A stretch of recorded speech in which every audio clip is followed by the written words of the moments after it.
दयाल पुरुष संत दर्शन सिंह जी महाराज की शरण में आने का सौभाग्य मुझे 1978 में प्राप्त हुआ। मैं एक बार अपनी बड़ी साली के घर कुछ दिन रहने के लिए गया तो उन्होंने महाराज कृपाल सिंह जी की दया मेहर के बारे में इतना कुछ कहा कि मैं प्रभावित हुए बिना ना रह सका। मैं वापस दिल्ली आकर कृपाल आश्रम में महाराज दर्शन सिंह जी के दर्शन करने लगा और सत्संग सुनने लगा। महाराज दर्शन सिंह जी के सत्संगों से मैं बहुत प्रभावित हुआ और 1 अक्टूबर 1978 को नामदान की अमूल्य दात महाराज जी से प्राप्त की। इसके बाद मेरी पदोन्नति हो गई और मैं दिल्ली से पटना चला गया। पटना में भी मैं सत्संगों में जाता रहा और समय अच्छा गुजरता रहा। फिर अचानक मेरी बड़ी लड़की जो उस समय 5 साल की थी रेलवे इंजन के नीचे आ गई और बुरी तरह जख्मी हो गई।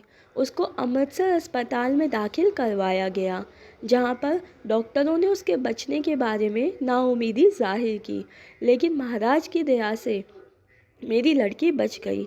मेरी लड़की के एक्सीडेंट के कारण मेरा स्थानांतरण पटना से दिल्ली कर दिया गया। अभी मैं दिल्ली में कुछ महीने ही रुका था कि मेरा ट्रांसफ़र फिर दिल्ली से श्रीनगर में कर दिया गया।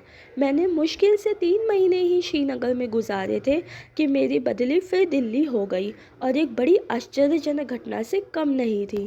मेरी बदली इतनी जल्दी हो जाएगी किसी को यकीन नहीं हो रहा था। ये भी संत दर्शन सिंह जी महाराज की दया मेहर थी।